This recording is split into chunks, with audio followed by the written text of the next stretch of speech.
ಇದು ಜಾಣ ಸುದ್ದಿ, ವಿಜ್ಞಾನ, ವಿಚಾರ ಹಾಗೂ ವಿಸ್ಮಯಗಳ ಧ್ವನಿ ಪತ್ರಿಕೆ. ದಿನದಿನವೂ ವಿಜ್ಞಾನ.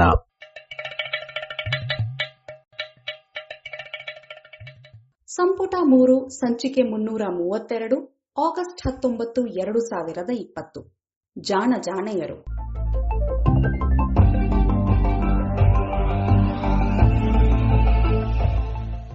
ನೆರವು ಪ್ರಗತಿ ಟ್ರಸ್ಟ್, ಕೋಲಾರ.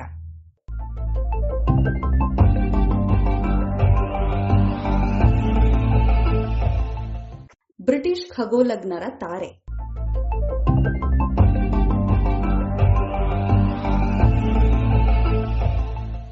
ಆನೆ ಗುದ್ದಿದರೂ ಒಂದೇ, ಆನೆಗೆ ಗುದ್ದಿದರೂ ಒಂದೇ, ಪೆಟ್ಟಾಗುವುದು ಗುದ್ದಿದವರಿಗೆ ಎನ್ನುವ ಮಾತಿದೆ. ಇದು ಬಲು ಪ್ರತಿಷ್ಠಿತ ಹಾಗೂ ಅಧಿಕಾರಸ್ಥರ ಜೊತೆಗೆ ಗುದ್ದಾಡಲು ಹೋಗುವವರಿಗೆ ಜನ ಹೇಳುವ ಕಿವಿಮಾತು. ಬಹುಶಃ ಅದಕ್ಕೆ ಇರಬೇಕು ಬಹಳಷ್ಟು ಜನ ದೊಡ್ಡವರ ತಪ್ಪುಗಳನ್ನು ಕಂಡು ಬೇರೆಡೆ ನೋಡಿಕೊಂಡು ಹೋಗುತ್ತಾರೆ. ಹೀಗೆ ಮಾಡದಿದ್ದವರು ಹಲವರೂ ಇದ್ದಾರೆ. 17ನೆಯ ಶತಮಾನದ ಸಾಂಪ್ರದಾಯಿಕ ಕಾಲದಲ್ಲಿ ಹೀಗೊಂದು ತಪ್ಪು ಮಾಡಿ ಅದಕ್ಕಾಗಿ 3 ಶತಮಾನಗಳ ಕಾಲ ಕೆಟ್ಟ ಹೆಸರನ್ನು ಪಡೆದಿದ್ದ ಪ್ರತಿಭಾವಂತ ಗಣಿತಜ್ಞ, ಖಗೋಳ ವಿಜ್ಞಾನಿ ಜಾನ್ ಫ್ಲಾನ್ಸ್ಟೀಡ್ ಹುಟ್ಟಿದ ದಿನ ಇಂದು. ಜಾನ್ ಫ್ಲಾನ್ಸ್ಟೀಡ್ 1646ನೇ ಇಸವಿ ಆಗಸ್ಟ್ 19ರಂದು ಜನಿಸಿದರು. ಬ್ರಿಟನ್ನಿನ ಖಗೋಳ ವಿಜ್ಞಾನಕ್ಕೆ ಹಾಗೂ ಕಾಲಮಾಪನಕ್ಕೆ ಬಲು ಪ್ರಮುಖ ಕೊಡುಗೆಗಳನ್ನು ಕೊಟ್ಟವರು. ಹಾಗೆಯೇ ಅಂದಿನ ಸುಪ್ರಸಿದ್ಧ ವಿಜ್ಞಾನಿಗಳಾದ ಐಸಾಕ್ ನ್ಯೂಟನ್ ಮತ್ತು ಎಡ್ಮಂಡ್ ಹ್ಯಾಲಿಯವರ ಲೆಕ್ಕಾಚಾರಗಳನ್ನು ತಪ್ಪು ಎಂದು ಕರೆದು ಅವಮಾನಕ್ಕೊಳಗಾದವರು. ಜಾನ್ ಫ್ಲಾನ್ಸ್ಟೀಡರು ಹುಟ್ಟಿದ್ದು ಬ್ರಿಟನ್ನಿನ ಡರ್ಬಿಶೈರ್ ಪ್ರಾಂತ್ಯದಲ್ಲಿರುವ ಡೆಂಬಿ ಎನ್ನುವ ಒಂದು ಪುಟ್ಟ ಹಳ್ಳಿಯಲ್ಲಿ. ಈತನ ತಂದೆ ಸ್ಟೀಫನ್ ಫ್ಲಾನ್ಸ್ಟೀಡ್ ಹಾಗೂ ತಾಯಿ ಮೇರಿ ಸ್ಪ್ಯಾಡ್ಮನ್. ಈ ದಂಪತಿಗಳಿಗೆ ಜಾನ್ ಒಬ್ಬನೇ ಸಂತಾನ, ಹೀಗಾಗಿ ಬಲು ಪ್ರೀತಿ ಪಾತ್ರನೂ ಕೂಡ. ಸ್ಟೀಫನ್ ದವಸ ಧಾನ್ಯಗಳಿಂದ ಕಳ್ಳು ತಯಾರಿಸಿ ಮಾರುತ್ತಿದ್ದರು. ತನ್ನ ಮಗನನ್ನು ಚೆನ್ನಾಗಿ ಓದಿಸಬೇಕೆಂಬ ಆಸೆ ಆತನಿಗೆ ಇತ್ತು. ಆದರೆ ದುರಾದೃಷ್ಟವಶಾತ್ ಜಾನ್ ಶಾಲೆಗೆ ಸೇರಿದರೂ ಹೈಸ್ಕೂಲ್ ಅನ್ನು ತಲುಪಲಿಲ್ಲ. ಜಾನ್ 10ನೆಯ ವರ್ಷದವನಾಗಿದ್ದಾಗ ಅತಿಯಾದ ಚಳಿ ಜ್ವರದಿಂದ ನರಳಿದ. ಈ ಜ್ವರ ಹೇಗೆ ಕಾಡಿತ್ತು ಎಂದರೆ ಜಾನ್ ಜೀವನ ಪರ್ಯಂತ ಅದರಿಂದ ಚೇತರಿಸಿಕೊಳ್ಳಲೇ ಇಲ್ಲ. ಬಲು ಕೃಶನಾಗಿ ದುರ್ಬಲನಾಗಿ ಬಿಟ್ಟ. ಜ್ವರ ಬಂದಾಗ 1 ವರ್ಷಕ್ಕೂ ಹೆಚ್ಚು ಕಾಲ ಅದರಿಂದಲೇ ನರಳಿದನಂತೆ. ಹಾಗಾಗಿ ಶಾಲೆ ಬಿಡುವುದು ಅನಿವಾರ್ಯವಾಯಿತು. ದೂರದ ಕೇಂಬ್ರಿಡ್ಜ್ನಲ್ಲಿದ್ದ ಕ್ರಿಸ್ತ ಮತದ ಶಾಲೆಗೆ ಈತನನ್ನು ಸೇರಿಸಿ ಪಾದ್ರಿಯನ್ನಾಗಿಸುವ ತಂದೆಯ ಬಯಕೆಯಾಗಿಯೇ ಉಳಿಯಿತು. ಶಾಲೆ ಬಿಟ್ಟ ಈ ಬಾಲಕ ಸುಮಾರು 12 ವರ್ಷದವನಾಗಿದ್ದಾಗ ದೂರದ ಸ್ಕಾಟ್ಲೆಂಡಿನಲ್ಲಿ ಯಾರೋ ವೈದ್ಯರು ಒಳ್ಳೆಯ ಚಿಕಿತ್ಸೆ ನೀಡುತ್ತಾರೆ ಎಂಬ ಮಾತು ಕೇಳಿದ ತಂದೆ ಅಲ್ಲಿಗೆ ಮಗನನ್ನು ಕಳಿಸಲು ತೀರ್ಮಾನಿಸಿದರು. ಆ ವೈದ್ಯ ಅಯಸ್ಕಾಂತಗಳನ್ನು ಬಳಸಿ ಚಿಕಿತ್ಸೆ ಮಾಡುತ್ತಿದ್ದನಂತೆ. ಆ ಚಿಕಿತ್ಸೆ ಫಲ ಕೊಟ್ಟಿತೋ ಇಲ್ಲವೋ, ಜಾನ್ ಅಂತೂ ಹೊಸ ಜಾಗಕ್ಕೆ ಹೊಂದಿಕೊಂಡ. ಲ್ಯಾಟಿನ್ ಭಾಷೆಯನ್ನು ಇಂಗ್ಲಿಷಿನಷ್ಟೇ ಲೀಲಾಜಾಲವಾಗಿ ಕಲಿತ. ನಾನು ಲ್ಯಾಟಿನ್ ಕಲಿತದ್ದು ಒಳ್ಳೆದೇ ಆಯಿತು, ಇಲ್ಲದಿದ್ದರೆ ಇಂಗ್ಲಿಷ್ನಲ್ಲಿದ್ದ ಪ್ರೇಮ ಕಥೆಗಳನ್ನಷ್ಟೇ ಓದಬೇಕಾಗುತ್ತಿತ್ತು.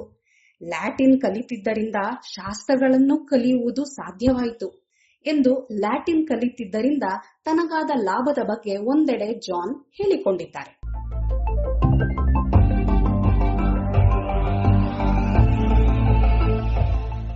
ಲ್ಯಾಟಿನ್ ಅಂದಿನ ಕಾಲದಲ್ಲಿ ಒಂದು ಶಾಸ್ತ್ರೀಯ ಭಾಷೆಯಾಗಿತ್ತು. ಅರ್ಥಾತ್ ಕ್ರಿಸ್ತರ ಧರ್ಮಗ್ರಂಥಗಳಿಂದ ಹಿಡಿದು ಖಗೋಳ ವಿಜ್ಞಾನ, ಗಣಿತ, ತತ್ವಶಾಸ್ತ್ರಗಳ ಪಠ್ಯಪುಸ್ತಕಗಳೆಲ್ಲವೂ ಲ್ಯಾಟಿನ್ನಲ್ಲಿಯೇ ಹೆಚ್ಚು ಇದ್ದವು. ಹೀಗಾಗಿ ಈ ವಿಷಯಗಳನ್ನು ಕಲಿಯಬೇಕೆನ್ನುವವರು ಲ್ಯಾಟಿನ್ನಿನಲ್ಲಿ ಪರಿಣತಿ ಪಡೆಯಬೇಕಾಗಿದ್ದು ಅನಿವಾರ್ಯವಾಗಿತ್ತು. ಜಾನ್ ಫ್ಲಾನ್ಸ್ಟೀಡರನ್ನು ಅವರ ಅಪ್ಪ ಪಾದ್ರಿ ಮಾಡಬೇಕೆಂದು ಲ್ಯಾಟಿನ್ ಕಲಿಸಿದ್ದು ಒಳ್ಳೆಯದೇ ಆಯಿತು. ಜಾನ್ ಈಗ ಗಣಿತ, ಖಗೋಳ ವಿಜ್ಞಾನವೇ ಮುಂತಾದ ವಿಜ್ಞಾನ ವಿಷಯಗಳನ್ನು ಸ್ವತಃ ಓದಲು ಆರಂಭಿಸಿದರು. ಅಷ್ಟೇ ಅಲ್ಲ, ಆಕಾಶ, ತಾರೆಯರು ಎಂದರೆ ಈತನಿಗೆ ಬಲು ಆಸಕ್ತಿ. ಹೀಗಾಗಿ ಚಿಕ್ಕಂದಿನಿಂದಲೇ ಆಕಾಶ ವೀಕ್ಷಣೆಗೂ ತೊಡಗಿದ್ದ. ಈತ 16ನೆಯ ವಯಸ್ಸಿನವನಾಗಿದ್ದಾಗ ಇಂಗ್ಲೆಂಡಿನಲ್ಲಿ ಒಂದು ಸೂರ್ಯಗ್ರಹಣ ಸಂಭವಿಸಿತು. ಜಾನ್ ಈ ಗ್ರಹಣವನ್ನು ಕೂಲಂಕುಷವಾಗಿ ವೀಕ್ಷಿಸಿ ಹಲವು ಲೆಕ್ಕಾಚಾರಗಳನ್ನು ಮಾಡಿದರು. ಹಾಗೂ 19ನೆಯ ವಯಸ್ಸಿನಲ್ಲಿ ತಾನು ನಡೆಸಿದ ಆಕಾಶ ವೀಕ್ಷಣೆಯ ಬಗ್ಗೆ ಹಾಗೂ ತಾನು ಗಣಿಸಿದ ಲೆಕ್ಕಗಳ ಕುರಿತು ಗಣಿತ ಪ್ರಬಂಧಗಳು ಎನ್ನುವ ಒಂದು ಪುಸ್ತಕವನ್ನೇ ಬರೆದರು. ಈ ಪುಸ್ತಕ ಹಲವು ಗಣಿತಜ್ಞರ ಗಮನ ಸೆಳೆಯಿತು. ಜಾನ್ನ ಪ್ರತಿಭೆ ಬೆಳಕಿಗೆ ಬಂತು. ಈ ಮಧ್ಯೆ ಜಾನ್ ಕೇಂಬ್ರಿಡ್ಜ್ನ ಕ್ರಿಸ್ತಕ್ ಕಾಲೇಜನ್ನು ಸೇರಲು ಹೋಗಿದ್ದರು. ಆದರೆ ಅದೇಕೋ ಸೇರದೆಯೇ ಮರಳಿದರು. ಅನಂತರ ಒಮ್ಮೆ ತನ್ನ ಗಣಿತ ಪ್ರಬಂಧಗಳ ಬಗ್ಗೆ ರಾಯಲ್ ಸೊಸೈಟಿಯಲ್ಲಿ ಪ್ರಕಟಿಸಲು ಪ್ರಯತ್ನಿಸಿದಾಗ ಲಂಡನ್ನಿಗೆ ಹೋಗುವ ಅನುಕೂಲ ಒದಗಿತು. ಆ ಸಂದರ್ಭದಲ್ಲಿ ಅಂದಿನ ಸುಪ್ರಸಿದ್ಧ ಗಣಿತಜ್ಞ ಐಸಾಕ್ ನ್ಯೂಟನ್ನರ ಭಾಷಣವನ್ನು ಕೇಳಲು ಹೋಗಿದ್ದರು. ಅಲ್ಲಿ ಜಾನ್ ಮೂರ್ ಎಂಬ ಸರ್ವೇಯರನ ಪರಿಚಯವಾಯಿತು. ಈ ಇಬ್ಬರು ಜಾನ್ ಫ್ಲಾಮ್ಸ್ಟೀಡರ ಭವಿಷ್ಯವನ್ನೇ ಬದಲಿಸಿಬಿಟ್ಟರು ಎನ್ನಬಹುದು. ಜಾನ್ ಮೂರರ ಪರಿಚಯ ಗೆಳೆತನಕ್ಕೆ ಬದಲಾಯಿತು. ಮೂರ್ ಫ್ಲಾಮ್ಸ್ಟೀಡರ ಗಣಿತ ಪ್ರತಿಭೆಗೆ ಮಾರು ಹೋಗಿದ್ದರು. ಈ ಮಧ್ಯೆ ಇಂಗ್ಲೆಂಡಿನ ರಾಣಿಯೊಬ್ಬಳಿಗೆ ಫ್ರೆಂಚ್ ಗಣಿತಜ್ಞನೊಬ್ಬ ಒಂದು ಪ್ರಸ್ತಾವವನ್ನು ಕಳಿಸಿದ್ದ. 0 ಡಿಗ್ರಿ ರೇಖಾಂಶವನ್ನು ತಾನು ಗುರುತಿಸುವುದಾಗಿ ಆತ ಆಕೆಗೆ ಪ್ರಸ್ತಾವವನ್ನು ಸಲ್ಲಿಸಿದ್ದ. ಅಂದಿನ ರಾಜ 2ನೆಯ ಚಾರ್ಲ್ಸ್ ಇದರ ಪರಿಶೀಲನೆಗೆಂದು ಒಂದು ಸಮಿತಿಯನ್ನು ರಚಿಸಿದರು. ಈ ಸಮಿತಿಯಲ್ಲಿ ಟೈಟಸ್ ಎನ್ನುವ ಹೆಸರಿನ ಜಾನ್ ಮೂರರ ಒಬ್ಬ ಗೆಳೆಯನೂ ಇದ್ದ.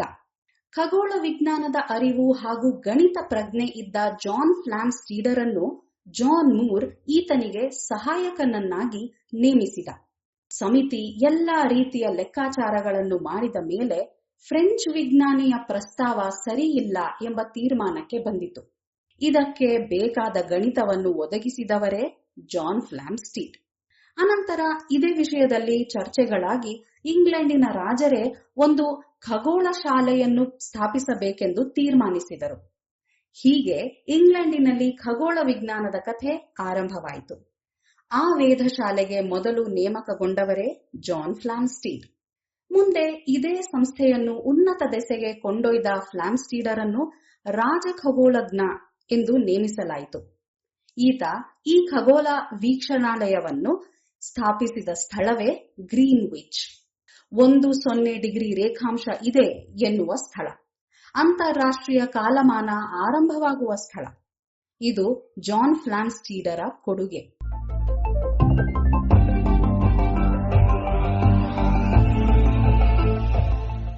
ಜಾನ್ ಫ್ಲಾಮ್ಸ್ಟೀಡ್ ವಿದ್ಯುಕ್ತವಾಗಿ ಶಾಲೆ ಸೇರಿ ಓದದೇ ಇದ್ದಿರಬಹುದು. ಆದರೆ ಆತ ಖಗೋಳ ವಿಜ್ಞಾನಕ್ಕೆ ನೀಡಿದ ಕೊಡುಗೆಯನ್ನು ಪರಿಗಣಿಸಿ ಅಂದಿನ ರಾಜ 2ನೆಯ ಚಾರ್ಲ್ಸ್ ಆತನಿಗೆ ಮಾಸ್ಟರ್ ಆಫ್ ಆರ್ಟ್ಸ್ ಪದವಿಯನ್ನು ನೀಡಿದರು. ಇದು ಅಂದಿಗೆ ಅತ್ಯಂತ ಪ್ರತಿಷ್ಠಿತ ಪದವಿ. ಇದಷ್ಟೇ ಅಲ್ಲ, ಜಾನ್ ಫ್ಲಾಮ್ಸ್ಟೀಡ್ ಹುಟ್ಟಿದ್ದಾಗ ಟೆಲಿಸ್ಕೋಪ್ ಆವಿಷ್ಕಾರವಾಗಿ ಕೆಲವು ದಶಕಗಳಷ್ಟೇ ಕಳೆದಿದ್ದವು. ಗೆಲೀಲಿಯೋ ಅದನ್ನು ಚಂದ್ರ, ತಾರೆಯರನ್ನು ವೀಕ್ಷಿಸಲು ಬಳಸುತ್ತಿದ್ದ. ಟೆಲಿಸ್ಕೋಪ್ ಅರ್ಥಾತ್ ದೂರದರ್ಶಕ ಬಲು ಜನಪ್ರಿಯವಾಗಿತ್ತು. ನಾವಿಕರಿಗೆ ಅದು ಅನಿವಾರ್ಯ ಸಾಧನವೂ ಆಗಿತ್ತು. ಫ್ಲಾಮ್ಸ್ಟೀಡ್ ಕೂಡ ತಾರೆಗಳನ್ನು ವೀಕ್ಷಿಸಲು ಟೆಲಿಸ್ಕೋಪ್ಗಳನ್ನು ತಯಾರಿಸಿಕೊಳ್ಳುತ್ತಿದ್ದರು. ಅಂದು ಆಕಾಶದಲ್ಲಿ ತಾರೆಗಳನ್ನು ಗುರುತಿಸಲು ಸುಮಾರು 100 ವರ್ಷಗಳ ಹಿಂದೆ ಟೈಕೋ ಬ್ರಾಹೆ ರಚಿಸಿದ್ದ ನಕ್ಷೆಗಳಷ್ಟೇ ಇದ್ದವು. ಇವೆಲ್ಲವೂ ಆತ ಬರಿಗಣ್ಣಿನಲ್ಲಿ ಕಂಡು ರಚಿಸಿದ ನಕ್ಷೆ. ಈ ನಕ್ಷೆಯನ್ನು ಪುನರ್ರೂಪಿಸಿದ ಕೀರ್ತಿಯು ಜಾನ್ ಫ್ಲಾಮ್ಸ್ಟೀಡರಿಗೆ ಸಲ್ಲಬೇಕು. ಆಕಾಶದ ಎಲ್ಲೆಡೆಯೂ ದಿಟ್ಟಿಸಿ ನೋಡಿ ಸುಮಾರು 3000 ನಕ್ಷತ್ರಗಳ ಸ್ಥಾನವನ್ನು ಈತ ನಿಗದಿಪಡಿಸಿ ಒಂದು ನಕ್ಷೆಯನ್ನು ತಯಾರಿಸಿದರು. ದುರದೃಷ್ಟ ನೋಡಿ, ಶಾಲೆ ಬಿಟ್ಟ ಈ ಹುಡುಗನ ಈ ಸಾಧನೆಗೆ ಎಲ್ಲರೂ ಚಪ್ಪಾಳೆ ತಟ್ಟಬೇಕಿತ್ತು. ಆದರೆ ವಿಧಿ ಬಲು ಕ್ರೂರ. ಈತನ ಮೇಲೆ ಹಲವು ಆಪಾದನೆಗಳು ಬಂದವು. ಇದರಲ್ಲಿ ಮೊದಲನೆಯದು, ರಾಯಲ್ ಸೊಸೈಟಿಯ ಅಧ್ಯಕ್ಷನಾಗಿದ್ದ ಐಸಾಕ್ ನ್ಯೂಟನನು ಜಾನ್ ಫ್ಲಾಮ್ಸ್ಟೀಡನಿಂದ ಕೆಲವು ದಾಖಲೆಗಳನ್ನು ಕೇಳಿದ್ದ. ಇವು ಜಾನ್ ಆಕಾಶ ವೀಕ್ಷಣೆ ಮಾಡಿ ಸಂಗ್ರಹಿಸಿದ್ದ ಮಾಹಿತಿಯಾಗಿದ್ದವು. ಆದರೆ ಫ್ಲಾಮ್ಸ್ಟೀಡ್ ಇವನ್ನು ತಕ್ಷಣವೇ ಪ್ರಕಟಿಸಲಾರೆ ಎಂದ. ಇದು ನ್ಯೂಟನನನ್ನು ಕೆರಳಿಸಿತು. ಆತ ರಾಜನಿಗೆ ದೂರು ನೀಡಿದ. ಫ್ಲಾಮ್ಸ್ಟೀಡನಿಗಿಂತಲೂ ತನಗೆ ಹೆಚ್ಚು ಅಧಿಕಾರ ದೊರಕುವಂತೆ ಮಾಡಿಕೊಂಡ. ತಾನು ಹೇಳಿದಂತೆ ಕೇಳು ಎಂದು ಜಾನ್ ಅನ್ನು ಒತ್ತಾಯಿಸಿದ. ಜನರ ಹಣ ವೆಚ್ಚ ಮಾಡಿ ಸಂಗ್ರಹಿಸಿದ ಮಾಹಿತಿಯನ್ನು ತನ್ನದು ಎನ್ನುತ್ತಾನೆ ಎಂದು ಪ್ರಚಾರ ಮಾಡಿದ. ಜಾನ್ ಹೀಗೆ ಒಬ್ಬ ವಿಲನ್ ಆಗಿಬಿಟ್ಟ. ಇದಕ್ಕೆ ಪೂರಕವಾಗಿ ನ್ಯೂಟನ್ ಈತನಿಂದ ಪಡೆದ ಮಾಹಿತಿಯನ್ನು, ಜಾನ್ ರಚಿಸಿದ್ದ ನಕ್ಷೆಯನ್ನು ಎಡ್ಮಂಡ್ ಹ್ಯಾಲಿ ತನ್ನ ವಶಕ್ಕೆ ತೆಗೆದುಕೊಂಡು ಅದನ್ನು ಕದ್ದು ತನ್ನ ಹೆಸರಿನಲ್ಲಿಯೇ ಪ್ರಕಟಿಸಿದ ಎನ್ನುತ್ತದೆ ಇತಿಹಾಸ. ಬಹುಶಃ ಇದು ಹೀಗೆ ಇದ್ದು ಬಿಡುತ್ತಿತ್ತೇನೋ, ಜಾನ್ ಫ್ಲಾಮ್ಸ್ಟೀಡ್ ಕೊನೆಗೂ ವಿಲನ್ ಆಗಿಯೇ ಉಳಿಯುತ್ತಿದ್ದನೇನೋ. 19ನೆಯ ಶತಮಾನದಲ್ಲಿ ಒಬ್ಬ ಇತಿಹಾಸಜ್ಞನ ಮನೆಯ ನೆರೆಯವನ ಮನೆಯಲ್ಲಿ ಅಚಾನಕ್ಕಾಗಿ ಒಂದು ಹಳೆಯ ಕಪಾಟು ಸಿಕ್ಕಿತು. ಅದರ ತುಂಬ ಜಾನ್ ಫ್ಲಾಮ್ಸ್ಟೀಡ್ ತನ್ನ ಗೆಳೆಯನೊಬ್ಬನಿಗೆ ಬರೆದಿದ್ದ 100 ಪತ್ರಗಳು, ಲೆಕ್ಕಾಚಾರಗಳು ಇದ್ದವು. ಇವುಗಳಲ್ಲಿ ಇದ್ದ ವಿಷಯಗಳನ್ನು ಗಮನಿಸಿದಾಗ ಗೊತ್ತಾಗಿದ್ದೇ ಬೇರೆ. ಜಾನ್ ಫ್ಲಾಮ್ಸ್ಟೀಡ್ ನ್ಯೂಟನ್ ಹೇಳಿದಂತೆ ತನ್ನ ಮಾಹಿತಿಯನ್ನು ಕೊಡಲು ನಿರಾಕರಿಸಿರಲಿಲ್ಲ. ಅದು ಇನ್ನೂ ಸಿದ್ಧವಿಲ್ಲ ಎಂದಷ್ಟೇ ಹೇಳಿದ್ದನಂತೆ. ವಿಚಿತ್ರ ಎಂದರೆ ಅದಕ್ಕೂ ಮುನ್ನ ಜಾನ್ ಮತ್ತು ನ್ಯೂಟನ್ ಇಬ್ಬರಲ್ಲಿಯೂ ಸಾಕಷ್ಟು ಗೆಳೆತನವಿತ್ತು. ಆದರೆ ಯಾವುದೋ ಒಂದು ಪ್ರಕಟಣೆಯಲ್ಲಿ ಜಾನ್ ನ್ಯೂಟನನ ಲೆಕ್ಕಾಚಾರ ಒಂದನ್ನು ಉದ್ಧರಿಸಿ ಇದು ತಪ್ಪು ಎಂದು ಹೇಳಿದ್ದನಂತೆ. ಅದಕ್ಕೆ ಸಿಟ್ಟಿಗೆದ್ದ ನ್ಯೂಟನ್ ಪತ್ರಿಕೆಯ ಸಂಪಾದಕರಿಗೆ ಪತ್ರವೊಂದನ್ನು ಬರೆದು, ಹೀಗೆ ಬೇರೆ ಯಾರೋ ತನ್ನ ಹೆಸರನ್ನು ಬರೆಯಲು ಹೇಗೆ ಬಿಟ್ಟೆ ಎಂದು ಬರೆದಿದ್ದನಂತೆ. ನನ್ನನ್ನು ಕುರಿತು ನ್ಯೂಟನ್ ಹೇಳಿರುವ ಮಾತುಗಳಲ್ಲಿ ಅತಿ ಸೌಮ್ಯವಾದದ್ದು ಎಂದರೆ ನಾಯಿ ಎನ್ನುವುದು ಎಂದು ಜಾನ್ ಫ್ಲಾಮ್ಸ್ಟೀಡ್ ಒಂದು ಕಡೆ ಬರೆದಿದ್ದಾರೆ. ಜಾನರಿಗೆ ವರ್ಷಕ್ಕೆ 100 ಪೌಂಡ್ ಸಂಬಳ ದೊರಕುತ್ತಿತ್ತೇ ಹೊರತು ಸಾಧನ ಪರಿಕರಗಳಿಗೆ ಯಾವುದೇ ಅನುದಾನವೂ ಇರಲಿಲ್ಲ. ಹೀಗಾಗಿ ಗ್ರೀನ್ವಿಚ್ ವೇಧಶಾಲೆಯಲ್ಲಿ ನಕ್ಷತ್ರ ವೀಕ್ಷಣೆ, ಗ್ರಹ ವೀಕ್ಷಣೆಗೆಂದು ಬೇಕಾದ ಎಲ್ಲ ಸಲಕರಣೆಗಳನ್ನು ಜಾನ್ ಒಂದೋ ತಾವೇ ನಿರ್ಮಿಸುತ್ತಿದ್ದರು, ಇಲ್ಲವೇ ತಮ್ಮ ಸ್ವಂತ ಹಣದಲ್ಲಿ ಕೊಂಡು ಸ್ಥಾಪಿಸುತ್ತಿದ್ದರು. ಅನಂತರದ ದಿನಗಳಲ್ಲಿ ಈ ಉಪಕರಣಗಳ ದುರಸ್ತಿಗೂ ಈತ ತಮ್ಮ ಜೇಬಿನಿಂದಲೇ ಹಣ ಖರ್ಚು ಮಾಡುತ್ತಿದ್ದರು ಎಂದು ದಾಖಲೆಗಳು ತಿಳಿಸುತ್ತವೆ. ಈ ಎಲ್ಲ ಅನ್ಯಾಯಗಳ ನಡುವೆಯೂ ಫ್ಲಾಮ್ಸ್ಟೀಡರ ಹೆಸರು ಅಜರಾಮರವಾಗಿದೆ. ಗ್ರೀನ್ವಿಚ್ ವೇಧಶಾಲೆಯಲ್ಲಿ ಪ್ರಪ್ರಥಮ ರಾಯಲ್ ಖಗೋಳಜ್ಞ ಎಂಬ ಖ್ಯಾತಿಯಲ್ಲಿ ಖಗೋಳಜ್ಞರು ಬಳಸುವ ಫ್ಲಾಮ್ಸ್ಟೀಡ್ ಸಂಖ್ಯೆಗಳು ಎನ್ನುವ ಅಂಕೆಗಳಲ್ಲಿ, ಖಗೋಳ ನಕ್ಷೆಯಲ್ಲಿ ಅವರ ಹೆಸರು ಅಜರಾಮರವಾಗಿದೆ. ಆದರೂ ಆನೆಯನ್ನು ಗುದ್ದಿದರೆ ಏನಾಗುತ್ತದೆ ಎನ್ನುವುದಕ್ಕೆ ಫ್ಲಾಮ್ಸ್ಟೀಡ್ ಒಂದು ಉದಾಹರಣೆ. ಜಾನ್ ಫ್ಲಾಮ್ಸ್ಟೀಡ್ ಬಲು ವಿಶ್ವಾಸ ಇಟ್ಟಿದ್ದ ಆತನ ಸಹಾಯಕನೊಬ್ಬ ಬರೆದ ಜೀವನ ಚರಿತ್ರೆಯಲ್ಲಿಯೂ ಅರ್ಧಂಬರ್ಧ ಸತ್ಯವಷ್ಟೇ ಇವೆ. ಇನ್ನೂ ಕೆಲವು ಜೀವನ ಚರಿತ್ರೆಗಳಲ್ಲಿ ಜಾನ್ ಒಮ್ಮೆ ದರೋಡೆಕೋರನಾಗಿದ್ದನೆಂದು, ಹಾದಿ ಸುಲಿಗೆ ಮಾಡುತ್ತಿದ್ದನೆಂದು ಸುಳ್ಳು ಬರೆದಿದ್ದೂ ಇದೆ. ಇವಷ್ಟೇ ಅಲ್ಲ, ಜಾನ್ ಸತ್ತಾಗ ಆತ ತನ್ನ ಸಮಾಧಿಯ ಮೇಲೆ ಕಲ್ಲು ಕೆತ್ತಿ ಇಡಲೆಂದು ಹಣ ಕೊಟ್ಟಿದ್ದ. ಕೆಲವು ಕಾಲದ ನಂತರ ಮರಣಿಸಿದ ಆತನ ಮಡದಿಯೂ ಕೂಡ ತನ್ನನ್ನು ಅದೇ ಸಮಾಧಿಯಲ್ಲಿ ಮಣ್ಣು ಮಾಡಬೇಕೆಂದು ಬಯಸಿದ್ದಳು.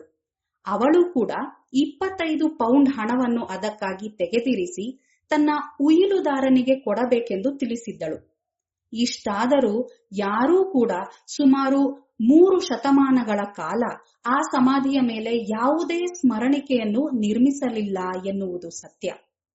ಇದು ಉದ್ದೇಶಪೂರ್ವಕವೋ ನಿರ್ಲಕ್ಷ್ಯವೋ, ಒಟ್ಟಾರೆ ಸಾವಿನಲ್ಲೂ ಜಾನ್ ಫ್ಲಾಮ್ಸ್ಟೀಡರಿಗೆ ಅನ್ಯಾಯವೇ ಆಯಿತು ಎನ್ನಬೇಕಷ್ಟೆ.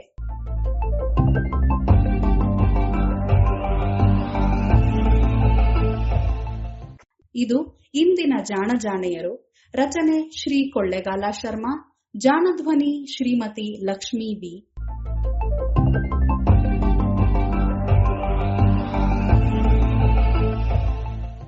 ನೆರವು ಪ್ರಗತಿ ಟ್ರಸ್ಟ್ ಕೋಲಾರ.